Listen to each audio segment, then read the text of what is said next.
Welcome to this new how-to. In this how-to, we're going to look at the engines of the Fokker F VII Retrofit aircraft.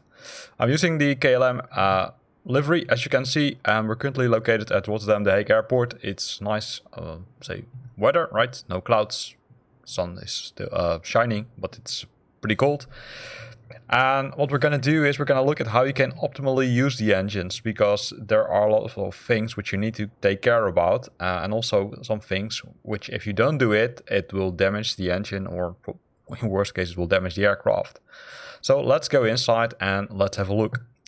So the focus for this how-to is on these levers, right? You can see the propeller, the throttle, and the mixture. The black ones, the throttles, everybody is aware of that, right? You can go either full speed or you can reduce the throttle. Nothing special about that. The mixture one, let's say, can be used to adjust the mixture which is sent to the engine. And by reducing this throttle, or this leveler, sorry, you can, let's say, fly more lean, which means that you're using less fuel compared to when it's completely set to the full picture or to the full throttle, right? You can set them to rich or to lean. The third one is a little bit more complex. That's the propeller one. And the propeller one can be used to adjust the direction of the propeller itself. Unfortunately, it's not modeled in every aircraft, so it might not function in every aircraft. However, from a gauge's perspective, you can see the differences, but from, I would say, animation perspective, you can't see the differences in all the aircrafts. And why is this important to change this one? Well, if you set it to fine prop, then it will be in a certain direction. It will almost be vertically, although it's a little bit diagonal, right? So a little bit like it's, I would say, currently shown at the engine. And that can be used during, I would say, the takeoff, but also during climbing and during the approach. Once you're airborne and once you're at the correct speed, you can play around with this button, because reducing this one, reducing the reduction of RPM. The recommendation is always to first reduce the throttle, but after that, if you're still, say, on a too high RPM, then you can use the propeller to reduce it. And the nice thing is that it also reduces the, I would say, noise the engine creates.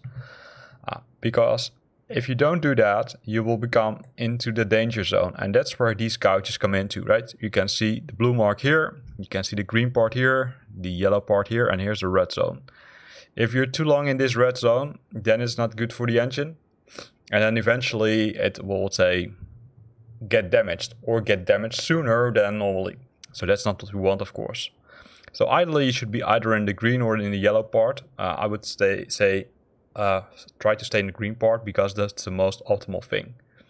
So what you will see is that once we start the engines, which we're going to do, I would say, the easy way, right? By pressing Ctrl E, we're going to play with these buttons while on the ground. And then once we discuss that, we're going airborne. So let's start them. So you can see by pressing Ctrl E, it sets the mixture and both the propeller to maximum. Does the same thing for the second engine. And the same thing for the third engine. So everything is running, right? Let's wait for them to stabilize and now start playing with the buttons. So the first one is the mixture. So the mixture, if you remove it, you won't see much changes here. That's due to the fact that it will still, I would say, fuel the engine with enough, I would say, fluids to make sure that it works. However, if you're pulling it too much, like I'm currently doing, you see that something happens, right? It completely shuts down the engine. So be aware of that you don't need, or you should prevent that you're pushing back the stick too far back to normal. If you do that, it will directly shut down the engine. So what you need to do in that case is simply restart the engine. That's the only way to fix it. So now let's look at the propeller one. So the propeller one, you can also adjust it. And what you see is, if you, we probably need to set it to course.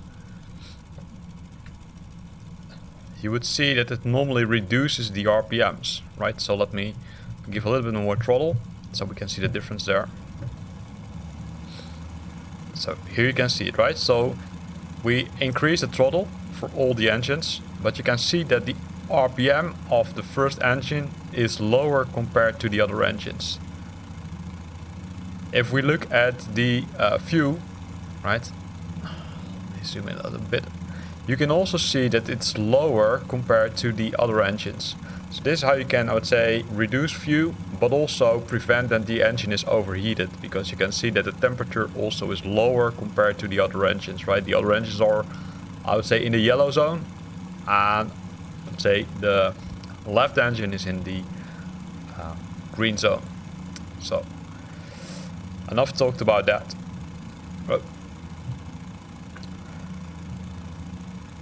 So let's reduce throttle again. Let's put everything back to normal so we can start taking off, right? So everything is in place. So we need to set the flaps, remove the parking brakes, and then we're just gonna do a short flight. Yeah. We need to push the joystick completely forward.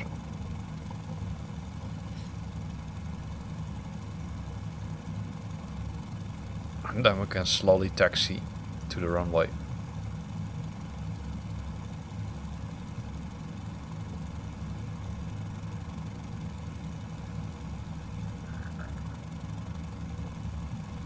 Be careful with say adjusting with braking,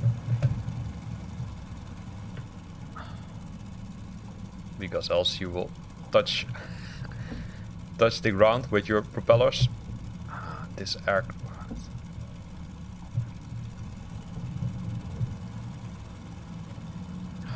Taking a little bit of a shortcut. You can see it's also not so much wind.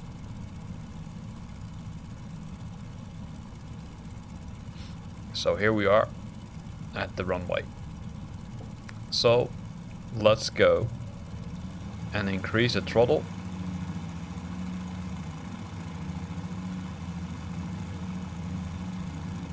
You see that the wheel goes up in the air, but the RPMs are, it's say, in the danger zone, right? The RPMs are high, but for a short period that doesn't hurt.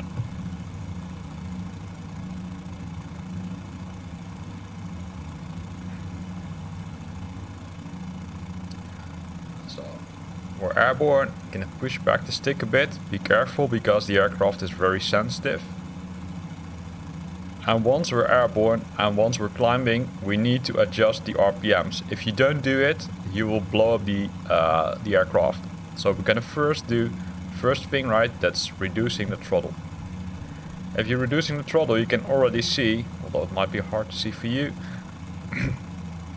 that it adjusts the RPM. So you can adjust the trim also. And the trim is always a nasty thing. So if you've got a good joystick which allows you to trim better, then let me know by leaving a comment in the comment box.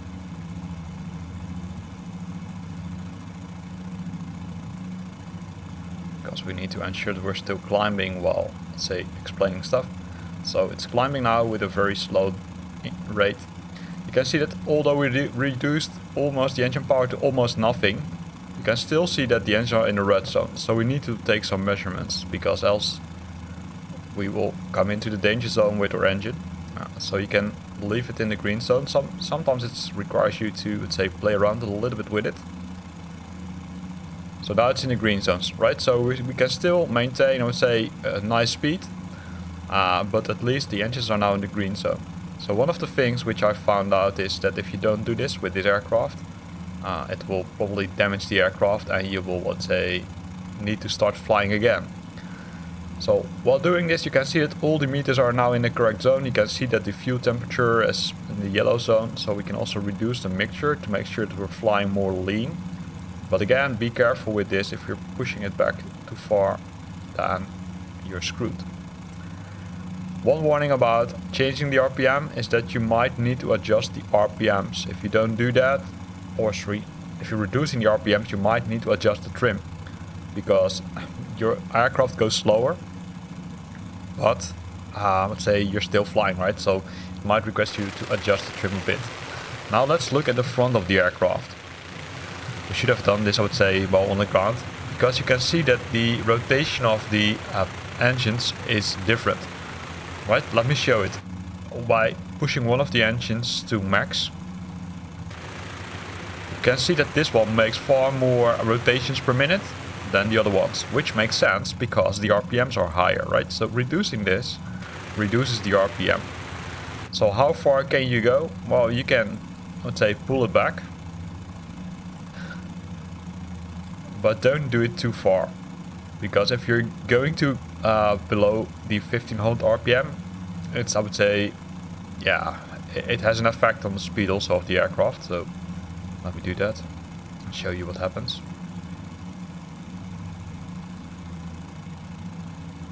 You can see that the speed now also drops a bit. Not too concerning, to be honest. Right, it kept up, but also keep an eye on the altitude, right, when changing those things. It's really critical to pay attention to that. So we're still flying, right? We still didn't crash. Well, if you would leave the engine to full power, we probably already have had crashed, because I've seen it happening a lot of the times. And the other nice thing is that you can hear that the engines are, I would say, less making less sound compared to what they normally do. So use those buttons in your advantage, right? So trick is, first adjust the black ones, these ones, then start playing around with the other ones. In most cases you will see that if you're reducing the throttle, it will result in a slower speed, but it will probably not result in a lower RPM. So you need to adjust this to make sure that the RPMs are lower. You can still play around with the other buttons, right? But while adjusting, always keep an eye on the gouges here, because if the gouges are not going correctly, then you might need to adjust. In this case, you can see that the center engine has a slightly higher temperature compared to the other ones, right? The other ones are almost in the green zone, while the center engine is, I would say, having, it's a little bit higher, which is kind of weird, right? Because it has a lower RPM. But maybe there's a clarification for it. All the gouges look like all to be, I would say, in sync.